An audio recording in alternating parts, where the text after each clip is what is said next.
right. So this is posted on the Synergy channel, open, free, public. And inside this video, I walk you through that your body is electrical, that the study of bioelectromagnetics is the measurable electrical and magnetic, biophotonic resonance and signals, electrical signals, chemical signals, all the different biological signals that your body emits. And I did this specifically for the people out there who are struggling right now, because you have made the same mistake that a lot of us made, thinking that the human aura was religious. So if you are still one of those people that thinks your liver is religious, and that if something happens to your liver, you can just pray it away, meditate it away. Now hang on, I'm not talking about practices, applied healing, no. I'm talking about the targeting system that we use for electronic warfare is not using anything less than your own body. That is where I think people are continuing to make very large mistakes in how they are planning the next few years. And the reason for that is electronic warfare. It's not going away. And way too many people continue to think that the anatomy they target with the drones and all these different electronic systems is something religious. Therefore, if they don't believe in it, it won't get them. I even saw somebody post that all you have to do is pray, and I quote, "The frequencies won't get you." Well, isn't that what our biofield practice is for? No. Your biofield practice is there to hopefully vibrate in such a way you can feel it and get out of the way. As far as deflection goes, most people don't have a mastery over their own electromagnetic field. And even if you did, you don't stand in front of a laser, right? You don't stand in front of a gun and go, "I'll just pray, it'll be fine." Right. So there are ways that you get in touch with that human anatomy, and it will let you know, you'll be able to feel the different signal processing coming in again, and then you can assess your situational awareness and your environment easier. So while I was going through this, I found some things that I just want to leave y'all with, because we've talked about 802.15.4 many times. But 802.15.4 is very old. Nanocommunication with 1906.1 is where all the fun is. And so while I was looking at that, I'm like, whoa, there is so much going on here. Because the nanoscale communication is a new paradigm encompassing all those concerns, all related to the exchange of information among devices at the nanoscale. That means molecules that are not made of nanotechnology. As we've been over before at the University of Cambridge, there are biological cells, molecules, and then there are synthetic biological molecules, okay? So the exchange of information among devices at the nanoscale, nanometer scale, which is where they measure your molecules as well, that are natural, that are not synthetic, okay? A network infrastructure consisting of a huge amount of nano devices is envisaged to ensure robust, reliable, and coordinated data transmission. This will enable a plethora of forthcoming applications and services, called microservices, by the way, in many different research fields, such as personalized medicine, synthetic biology, environmental science or industry, which here on the channel, precision AI healthcare, human augmentation, and smart agriculture as examples of those three areas, which will lead to outstanding and unprecedented advances. the IEEE P1906.1 standard for nanocommunications provides a conceptual and general framework to set the starting point for future developments in nanoscale communication networks. This paper reviews the latest IEEE P1906.1 recommendations, observing their main features when applied to the electromagnetic nanocommunication area. We contribute by identifying and discussing the principal shortcomings of the standard, to which further research efforts must be devoted. We provide interesting guidelines for focusing the object of future investigations 8 years ago. Date of conference, 2017. Date added to the IEEE, January 2018. 7 years ago, make you feel a little better? It's 2025. Because here's the problem. Oh, we can just pray and the signal won't find me. Okay, well, see, we have a problem. Since 2014, we're using molecular communication, meaning that we're watching molecules. Now, I don't know about you, but I kind of need the cells in my body to communicate, because bioelectricity is how my cells communicate. And what they're doing is they're watching your cells. And everybody keeps claiming they have magical products to cleanse and to shield. And I'm sitting here looking at the landscape of let's go to war some more, fight and yell. And I'm thinking, does anybody know what the warfare doctrine is of the nation right now? Because every time I turn around, I'm seeing the weirdest, wackiest stuff. And not a word about the fact that they're under the skin with the Golden Dome sensor technology. Right. And y'all know this, okay? Everybody on the channel, everybody knows this. So this molecular communication here was talked about on the nano.gov timeline. I want to try to help you, no matter who you are, understand, again, that when it comes to these deployments in industry, the military and DARPA both have a little bit of a separation for their research, development, and deployment, okay? Usually a couple decades where it's really quiet. Like, you don't see the stealth bomber until it's been running for a good decade. Nice and quiet. Right. So watch this. Here we are at the IEEE Communications Society. You guys have seen this paper numerous times. Molecular Communication, February 2014, issue March 2014. Since Richard Feynman's talk on top-down nanotechnology, people have eagerly pursued practical work on smaller and smaller scales, most notably through nanotechnology. Nanotechnology recently opened a new branch of research called nano-communication networks. Let me pull this over here for you. Yeah, that would be your IEEE 1906.1 in 2017 nanocommunications. I'm going to take you to some routing here in a second. Okay?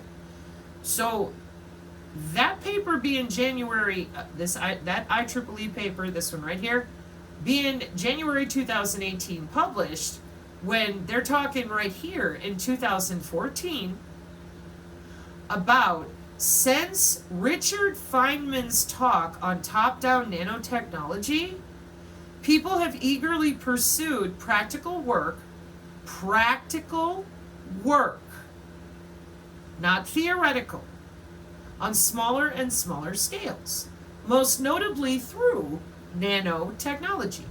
Nanotechnology recently opened a new branch of research called nano-communication networks in 2014, which may be realized by several methods. For example, we can rely on traditional radio frequency communication systems. Such a method, however, has to overcome radio frequency device barriers. Therefore, researchers have introduced a new concept utilizing diffusion that is especially useful for short-range communications.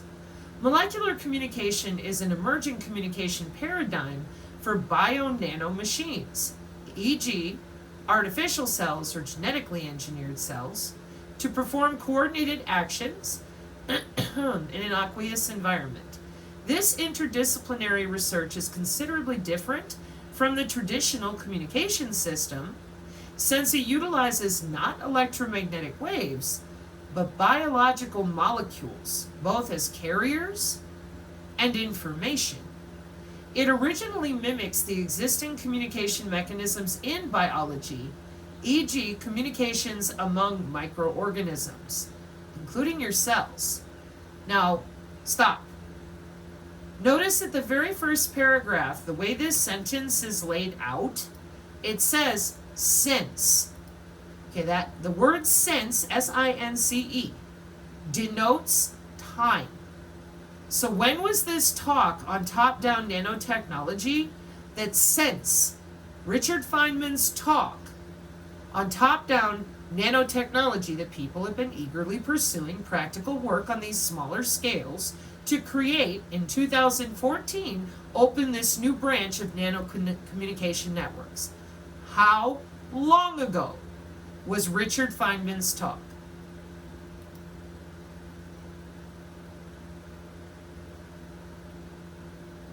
You reading that?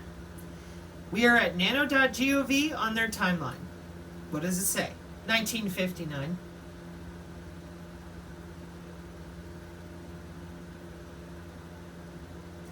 So does somebody want to clue me in as to why there's such a huge effort to keep everybody stupid about this entire industry? Because this is the trans-creole transhumanist utopia they claim is going to save everyone. All the young people are convinced that they've built a free internet somewhere magical where they wave magic wands. They do not understand, apparently, that national security doesn't go away just because you're on the blockchain.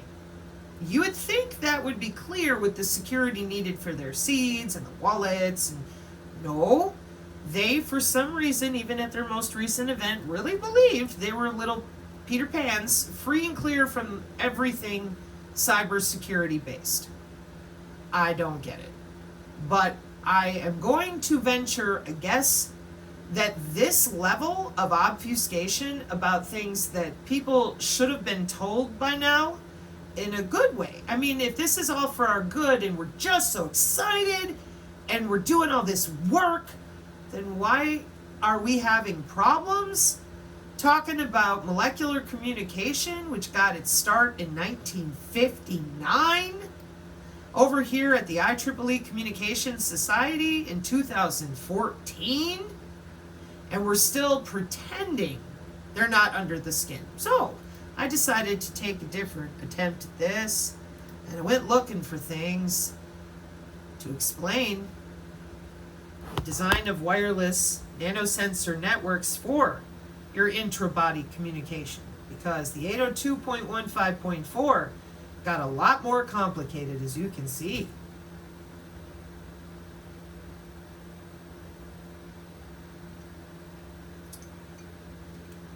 Got Science Direct, Sage Journals, ResearchGate.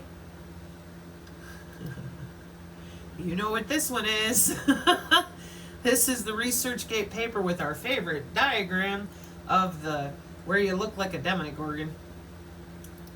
Yeah, these are nano-communication networks. Body sensor communication. An energy-conserving routing scheme for a wireless body sensor nano network.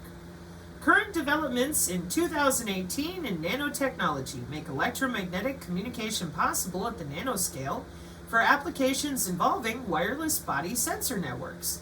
This specialized branch of wireless sensor networks has emerged as an important research area contributing to medical treatment, social welfare, and sports. Well, sports, that should be easy for the normies. A possible communication architecture. The network is composed of nano nodes, nanocontrollers, and a micro gateway. The in-body and on-body nanosensors are placed to accumulate data from inside and outside the human body, respectively. Nanocontrollers collect data from the nanosensors and forward them to the micro gateway, which is responsible for storing the data in a remote database using the internet. And these data can be accessed by the relevant entities, which are always, as we know, the Yetis and their nurse friends, and the insurance companies, and whatever company bought your DNA or identifiers. So, welcome to the nanosensors, the nanocontroller, the nanocluster controller, and the single hop transmission range. Possible architecture or proposed scheme, nanosensors are deployed within their associated concentric layers of radius nr2. And the corona routing protocols that we've talked about with their flooding. Do you guys remember that? Hang on, didn't pull that one up. I was kind of cheeky about it on the X.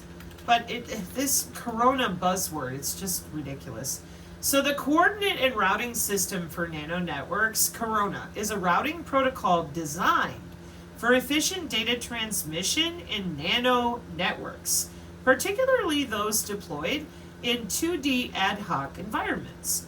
It's characterized by its low packet retransmission and loss rates, promoting energy efficiency and medium multiplexity. Corona utilizes a coordinate-based addressing system and a flooding mechanism to find optimal routes, often involving anchor nodes with higher capabilities and user nodes. Now, I know this is routing protocols, so you're like, what? But the flooding mechanism is when it talks to all the nodes at once, which is very power inefficient. So there are ways, I'm trying to remember what paper I showed this to everybody with before. There are multiple ways that they limit that amount of chatter, not only to conserve battery life of the biosensors, but also to not overheat your tissue. Don't worry, we're going to be showing that shortly. Oh, there it is. Yeah, the ResearchGate paper. Because the flooding component of this was really easy for me to show. Because initially, instead of being able to, for example, if they only wanted to get to this layer 4 here, they had to push through 2, 3 to get to 4. And that's inefficient. You don't want to do that. You want to be able to go right to layer 4. But the flooding routing metrics would hit all the layers, 2, 3, and then 4. Okay? So as you can imagine, if you don't have to expend the energy or overheat the surrounding tissue, that would be a much better way to go, right? Okay.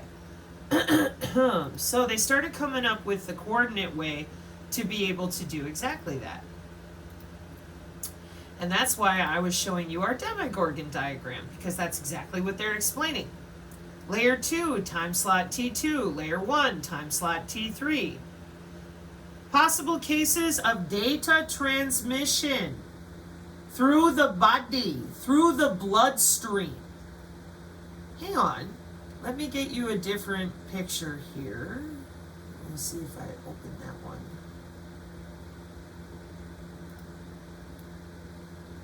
This is going to be just so much fun. It was... Hang on. Y'all remember this too with Professor Jornet and friends. Flow-guided opportunistic routing for intrabody nanonetworks. Wow, that looks like my veins and arteries, because it is. The nano interface device. Oh look, we're under the skin with your wearable wristband. Yeah. Oh look, central high-speed lane routing protocol for intrabody flow-guided nanonetworks in the terahertz range. But the point that I am making is that these flow-guided opportunistic routing protocols are using your bloodstream. They're using your own vasculature to scoot themselves along. But it's still in its infancy. I know, that's what you people always say. Let's see. November 2022. There you are. Okay. And I'm going to start over here. For example, each nanonode can be equipped with nanosensors which can provide a better diagnostic experience for patients. By means of biodegradable devices or disposable devices, a swarm of nanonodes can be distributed in various parts of the human body, such as blood vessels, to satisfy specific requirements. Without loss of generality, in this article, a nanonetwork composed of multiple nanonodes in the circulatory system of the human body.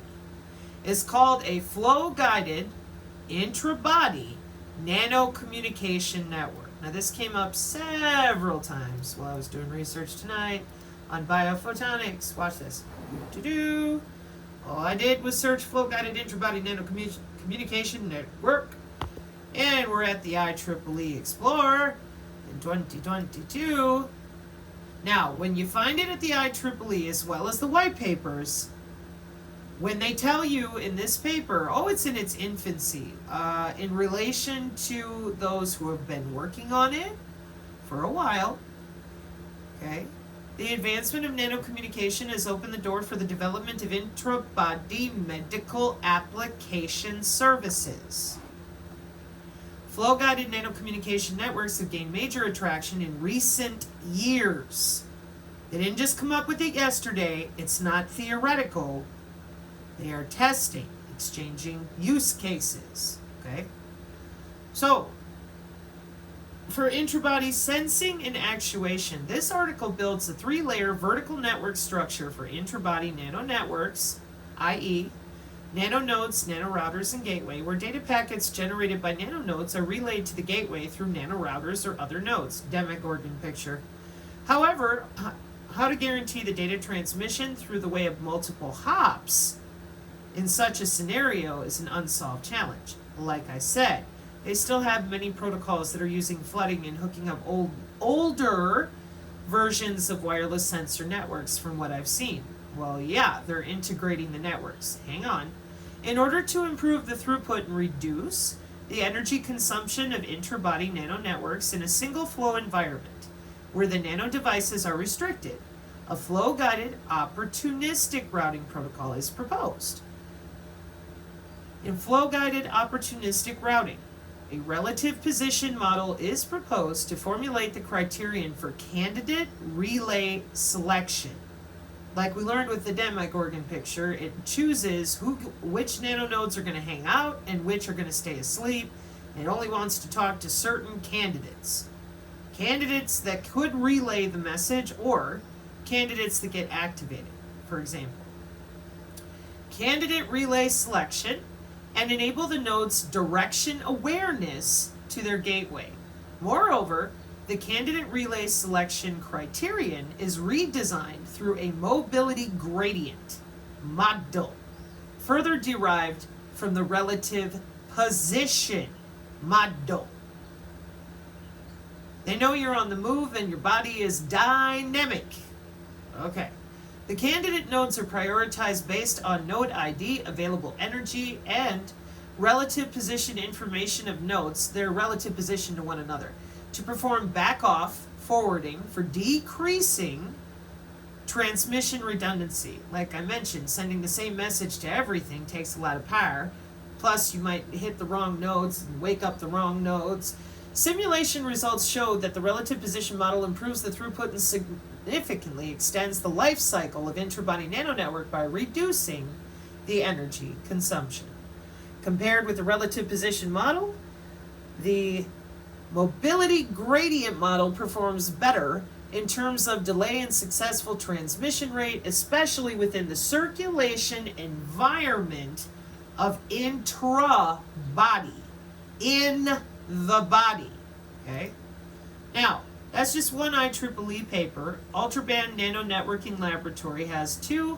Science Direct, you have a listing of scholarly articles. I don't consider the Reddit a viable source. ACM Digital Library, ResearchGate, and yeah. So, as usual, go to images. Well, I see a bunch of veins and arteries and inside the human body. That's what I see. Okay? And they have multiple of these routing protocols that they are working with.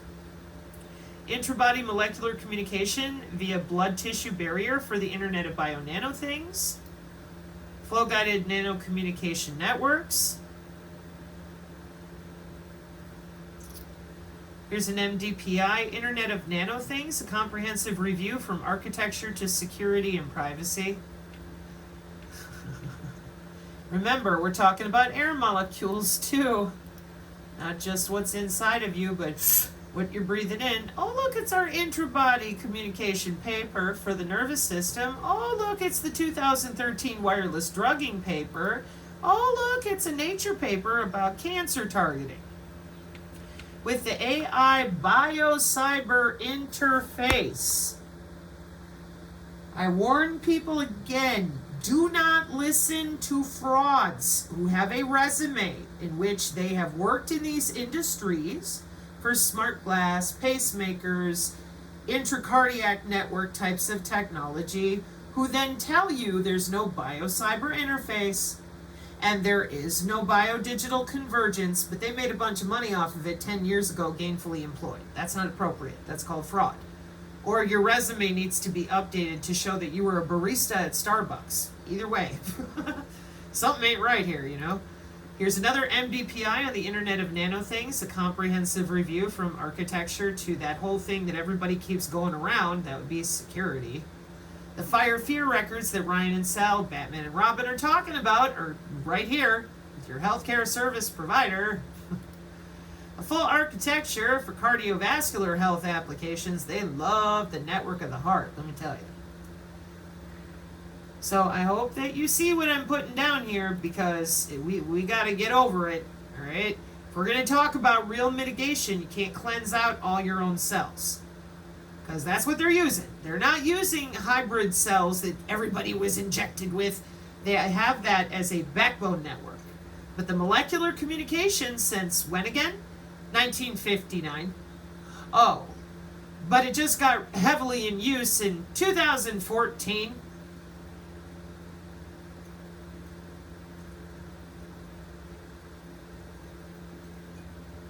But it just got here. Pardon me, I was chewing on ice. Nope. Had pacemakers for 50 years.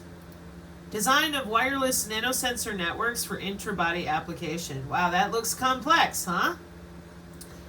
Not for the synergist community. We're going to go back to our Demigorgon here. Hang on. Sabrina's terrible. I know. But every time I say it, I hope you're remembering. There's the pink box that said follow the arrows. Okay. You have an in-body nanosensor in that pink box. It lands on your skin, which is the green dot. And it says, where is the antenna? Which is in red, the nano controller. It's like, hey, I need to tell all these little cells what to do. So if we go, there's 3 green dots here, okay? So we're going to go to this green dot that lands on your skin. And here's what it looks like in a blown up picture. It says, where's that nano controller? That'd be this one here in blue. Hey, nano controller, I need you to find me the in-body sensor that's going to tell these 4 nano molecular structures what to do, but not these guys. These guys can stay asleep because we want to save power. Okay. And then when it's done, as you can see the little router here, it transmits the data where?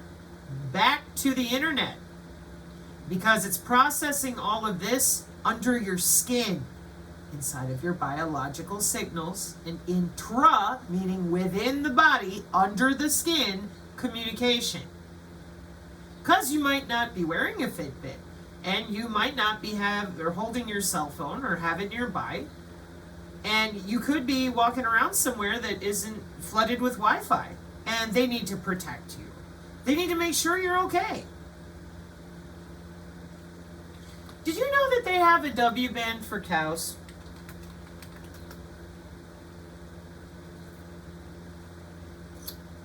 I wonder.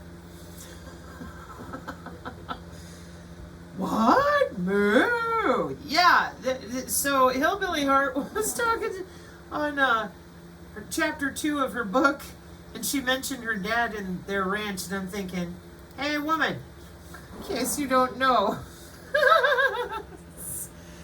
Like we didn't see this coming. Come on now. Internet of Animals, monitoring and connecting dairy cows for health and welfare tracking, 2019. Yeah, it's a real thing. I kind of like the golden cow one here. I think it looks kind of interesting. I just pictures, you know. Wireless body area networks. Yeah, but that's humans. I want to look at the cow. It's easier. Maybe people would believe it more, given that it's development of a wireless body area network for health monitoring of farm animals in Australia and Spain and France and of course Switzerland and the Netherlands, but they're LARPing, they're not really watching animals. No. Hey, look at that cow. Look at that Guernsey. Isn't she pretty? That's a human body, in case you missed the joke. That's not funny. I'm telling you now, if you can't laugh, you're going to lose your mind.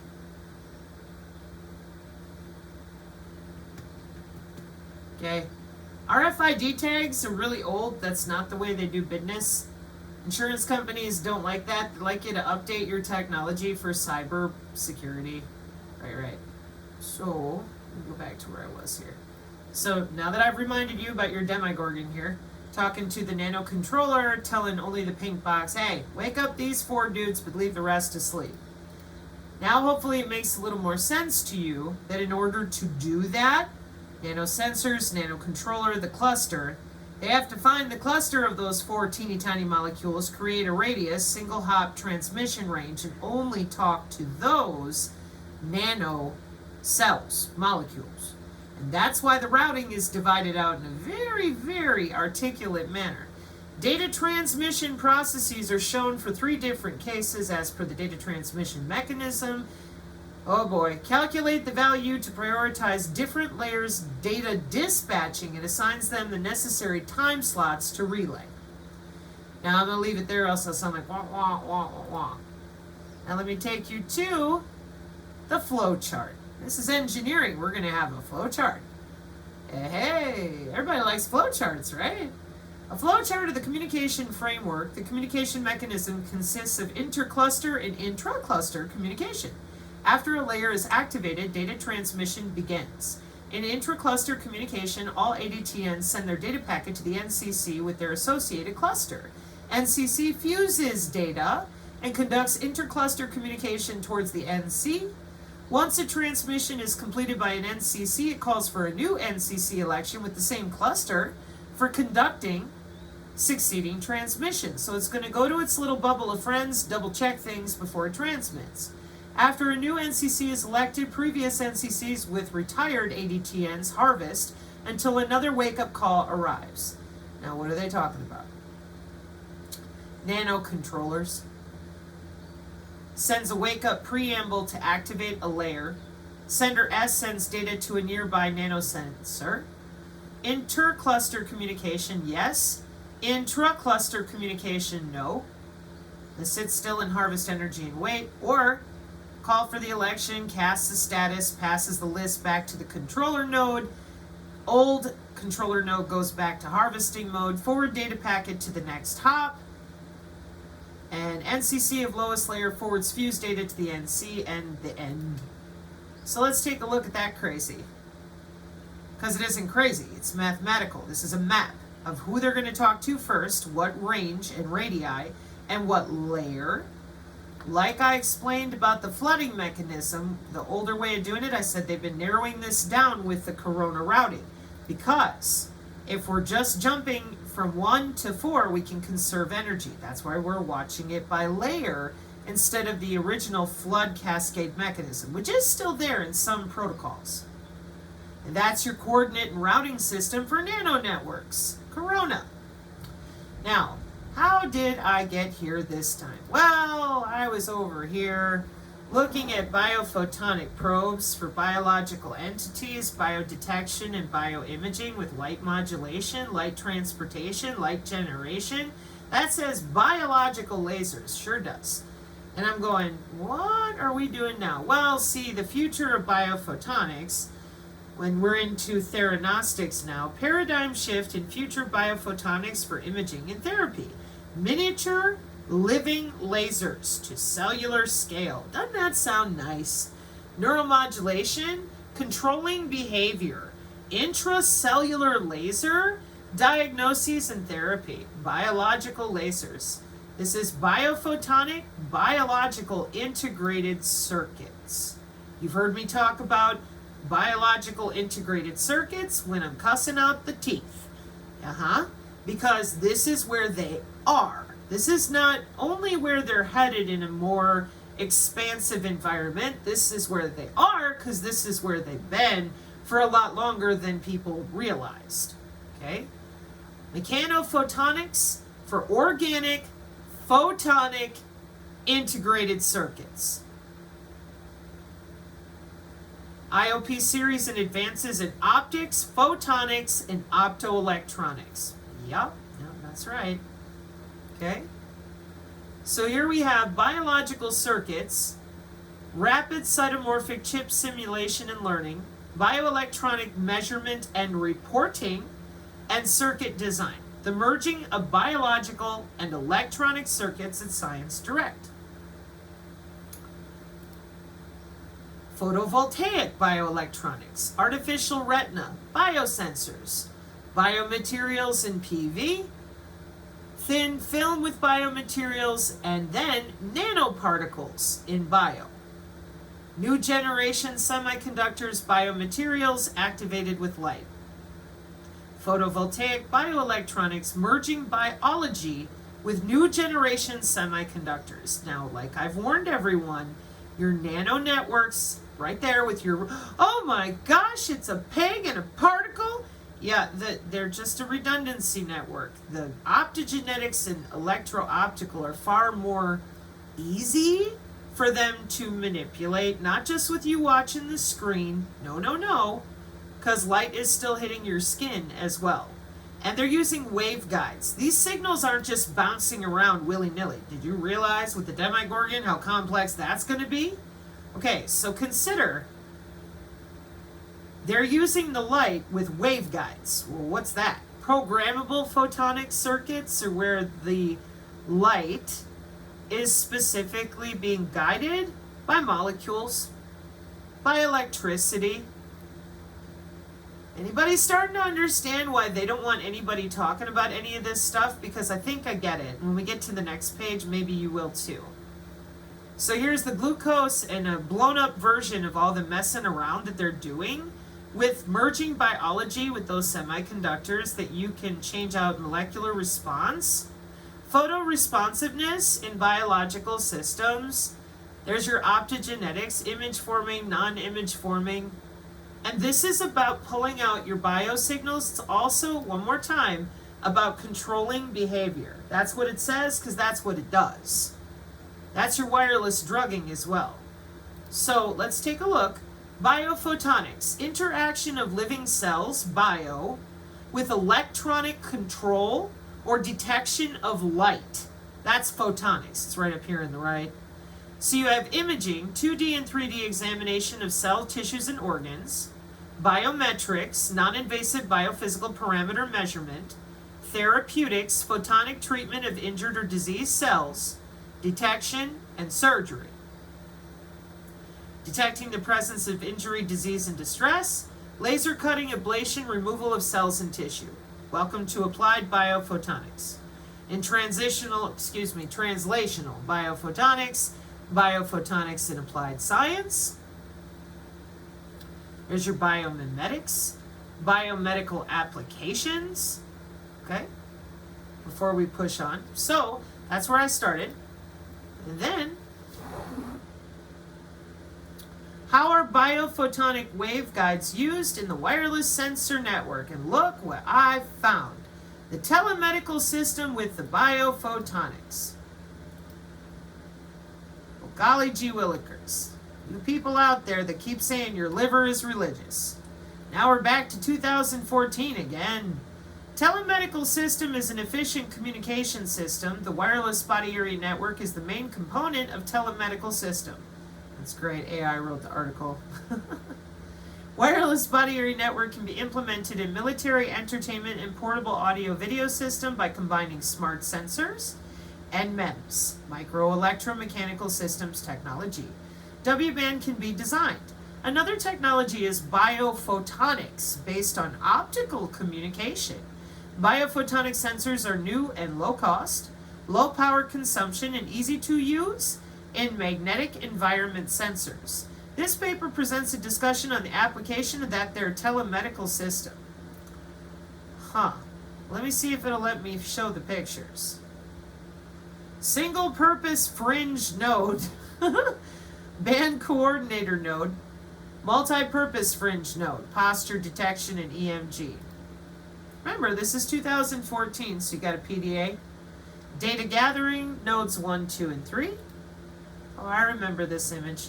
With your Zigbee and your Bluetooth back in 2005 forward, testing out wireless sensor networks. Oh, don't worry. Nurse Ratchet is still here for the Yeti watching you with the EMT and an informal caregiver. Isn't that great? Hey, telehealth for, what was it called? At-home hospice care, stuff like that. Remember, there's good reasons for this, too. So there's you in your W-band. Events and data are collected, relayed to MS, relayed to PS. Physician can retrieve and analyze the data. Patient can review new prescribed exercises. Isn't that nice? 2014, okay? So the reason that I was here, though, is because biophotonic waveguides, which guide light through biological materials, are used in wireless sensor networks to enhance sensing capabilities, particularly in biosensing applications. These waveguides, often constructed from living cells. And all this time, they've been selling you all this noise about take my product and it'll cleanse the biosensors. Well, then you'd be dead, because you'd have to cleanse every cell in your body.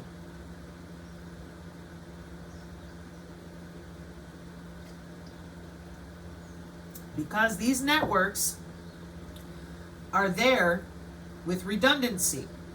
So if you cleanse one type of the nano out of your body, and you don't have your hokey pokey, and you live in the forest, outside of Wi-Fi, everything's unplugged, even then, are you breathing?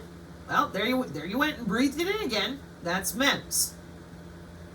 And then it uses your own cells to take measurements. Not nano, not synthetic, bio, nano, no, at the nano scale.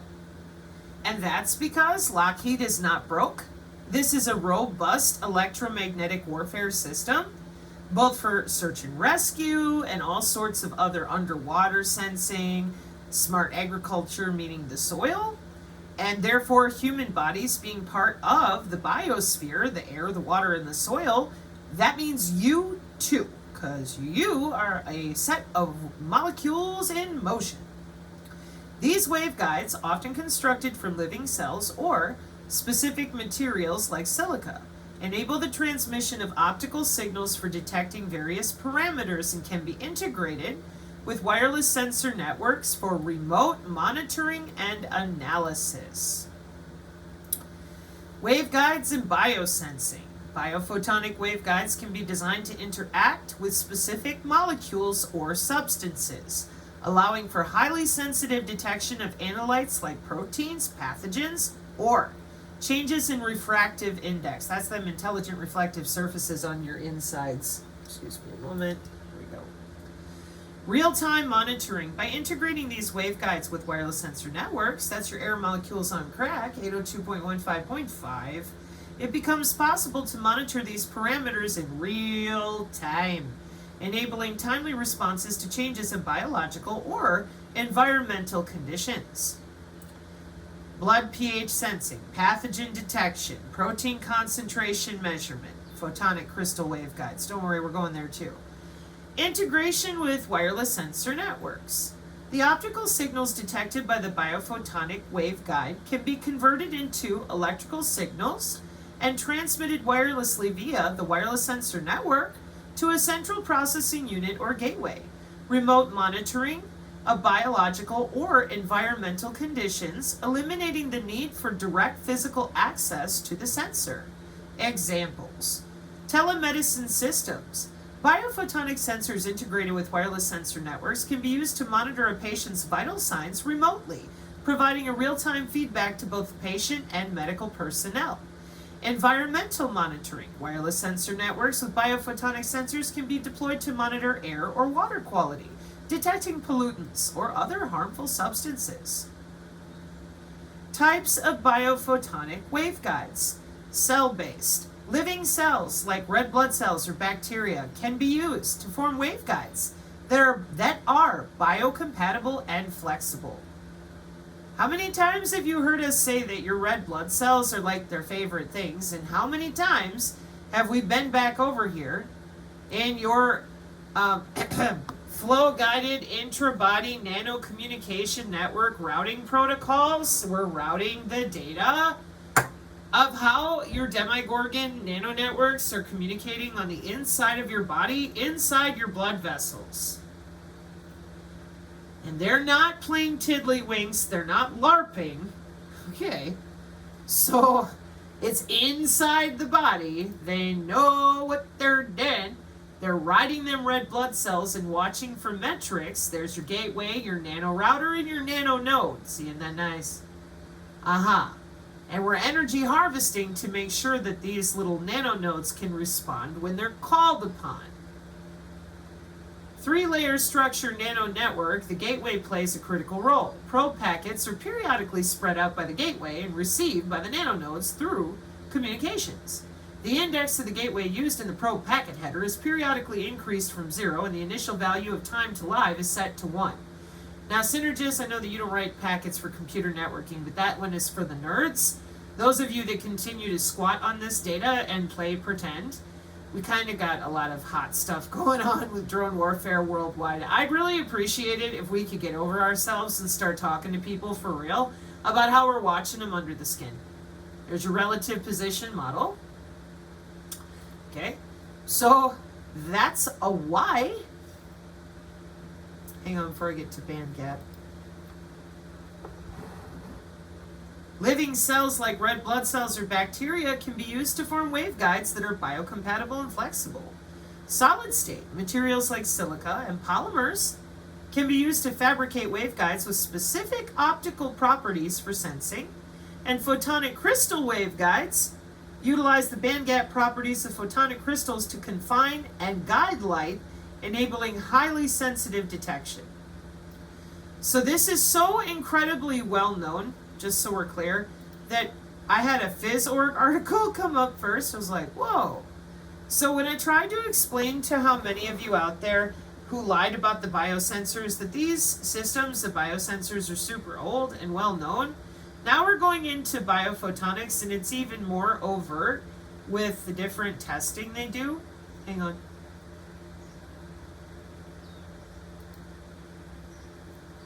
I was looking for my other page.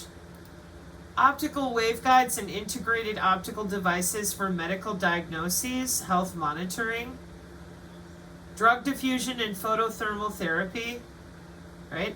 Because we want to help people, right? Look how small this stuff is.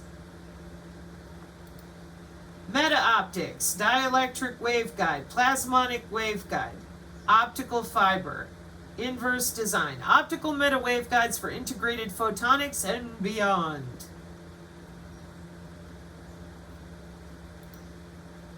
And in closing, biophotons are a universal mechanism for the regulation and transmission of signals in the body. Ultra-weak photon emission is a promising parameter for assessing tissue metabolism in vivo. Biophotonic mechanism of DNA action, biophotonic mechanism of realization of morphogenesis and superposition of organs in the body, biophotonic mechanisms in biochemical processes, biophotonic cell communication mechanism, biophotonic mechanism of the functioning of the higher organs and higher nervous activity, biophotonic mechanism of communication between organs. It's an interesting list. Journal of Complexity in Health Sciences, June 2023. Modern biophysical view of electromagnetic processes and the phenomenon of life of living biological systems as a promising basis for the development of complex medicine, the role of biophotons. Looks like Lithuania and the Ukraine. And it's their theoretical study in the role of biophotons in electromagnetic processes. General scientific methods and theoretical methods were used in this study. Based on the results of the fragment, 12 conclusions were formulated. And they start listing down what I was reading to you. This is, in my opinion, a good set of what they are doing in different places, some of which we've read about with Tufts University, some of it we haven't gotten to yet. But this is your molecular communication, and if biophotons looks familiar to you, yeah, that's the same biofield physiology that I've been throwing a fit about. Because your biophotons are created by you. Here, let me help. Another biofield phenomenon is the coherent ultra-weak photon emission detected from cell cultures and from the body surface. A physiological role for biophotons is consistent with observations that fluctuations in ultraphotonic emission, is it ultra-weak photon emission, correlate with cerebral blood flow, cerebral energy metabolism, and EEG activity. Biofield receptors are reviewed in three categories: molecular level receptors, charge flux sites, and endogenously generated electric or electromagnetic fields, which is where our biofield practice lives. In summary, sufficient evidence has accrued to consider biofield physiology as a viable scientific discipline. Sorry, I said that wrong. Directions for future research are proposed in 2015. We're here on the NIH, they're very clear what a photon is. Now, like I said, this is a good list. I have to do more research because I haven't seen Extrica before. They're probably just a special type of journal doing some sort of case study. But it is a good list to get you started with terminology to look for. MDPI, soft and stretchable polymeric optical waveguide based sensors for wearables and biomedical. Got your hydrogel fibers, you got your phototherapy, hydrogel for light delivery and biomedical applications, back under the skin again. Isn't that nice? Waveguides are there to tell the cell structure where to go, right? Electromagnetic modeling and simulation of the biophoton propagation in neurons. Myelinated axon waveguide. And they got waveguides just for neurons as well. So, ultrasonic sculpting of virtual optical waveguides in tissue. So, the mechano-ultrasound, shaking your cells into submission. Hey, got a Nature article for you, where the cavitation comes from, too. Cell-based biophotonic waveguides for biodetection. See a vein in an artery and some other things. Now, I'm just introducing y'all to this because we're going to have to go through this more than once. Get this? In relation to our crystallography. No, I'm not kidding. Flexible organic crystals for biomedical components. Mechanically deformable organic ferroelectric crystal with plasticity optimized by fluorination. You're like, Sabrina, what are you into now? Well, that's kind of how I felt. I'm like, whoa, optical waveguides with flexible organic crystals.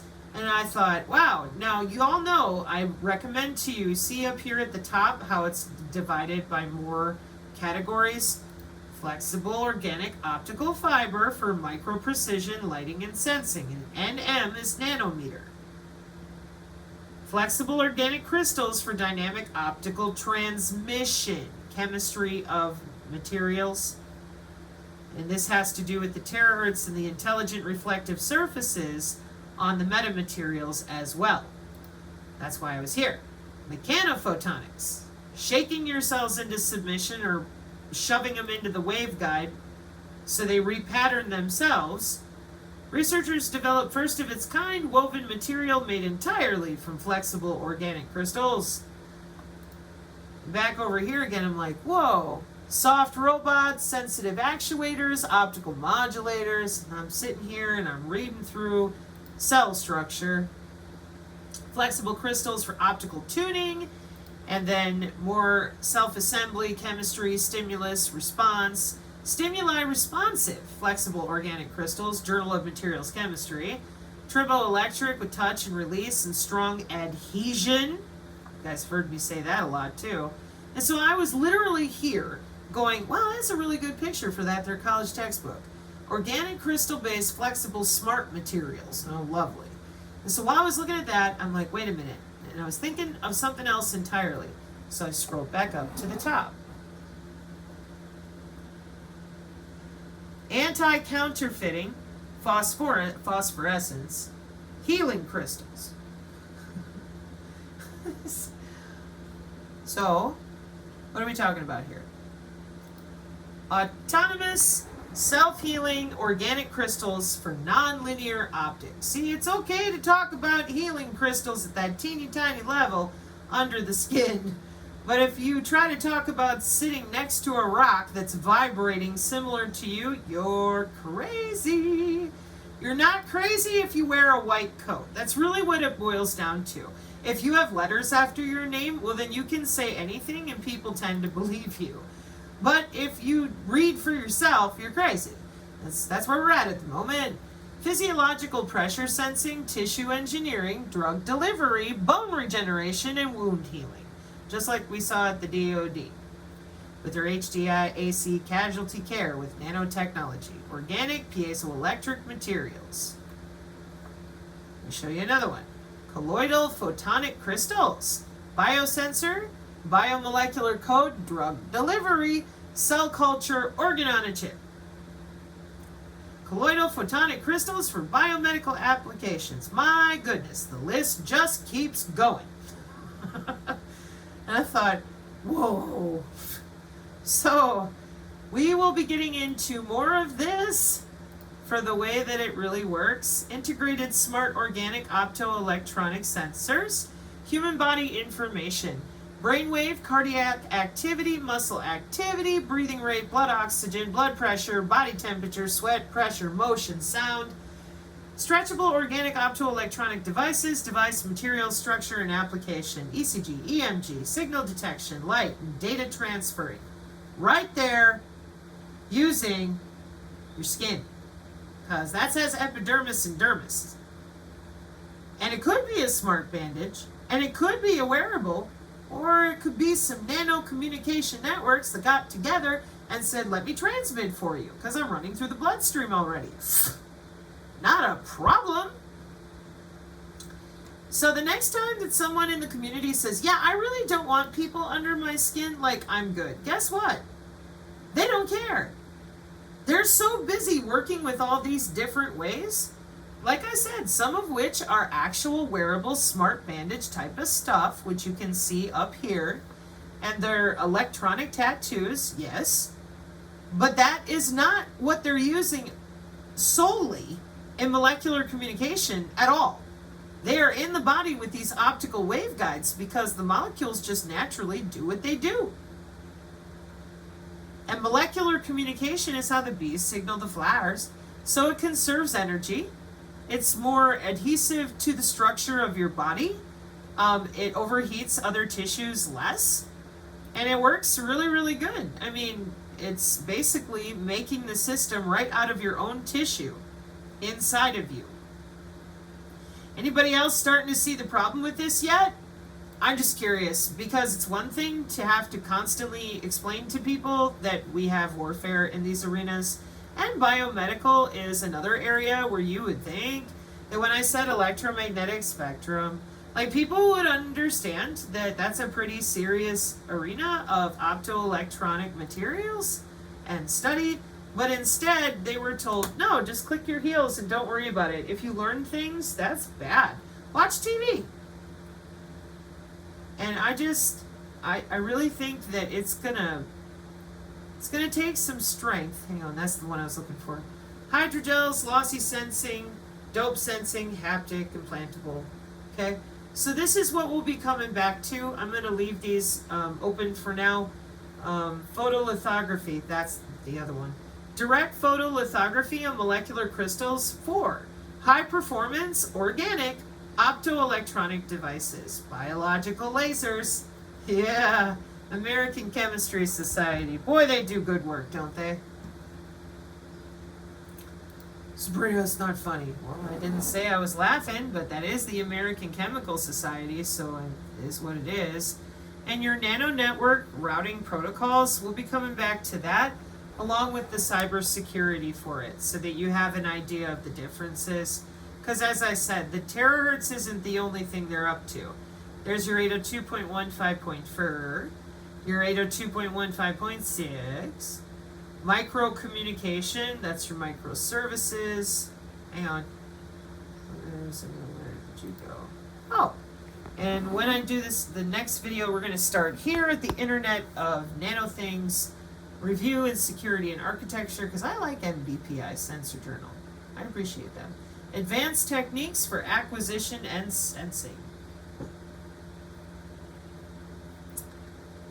So, oh, it's a new technology, the nano things, the Internet of Nano Things, and everything is miniaturized, and the growth and demand for information and communication technologies has influenced many domains such as manufacturing, transportation, communication, healthcare, and agriculture.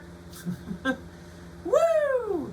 Thanks for being with me today, and I hope that you learned something. Links will be in the, I want to say description. I've been going through so much research recently. And we will be returning to this, like I said, to talk about the multi-hop deflection routing algorithm based on reinforcement learning, which has to do with your AI and deep learning and all these sensor networks for their energy harvesting and whatever else. And again, the reason that it's important to delineate these types of things is because when I tell you that an energy balance clustering routing protocol for intrabody wireless nanosensor networks is there in 2019, and people tell you that you can just meditate and the frequencies won't get you, that's a problem. It's disrespectful to people, especially people who are using some of these systems for their healthcare. So may you be blessed out there, and we'll see you for the next segment on nano routing, including your wireless nanosensor networks and your biophotonic waveguides, where Nurse Ratchet is always available. Sabrina! Mark 536, amen.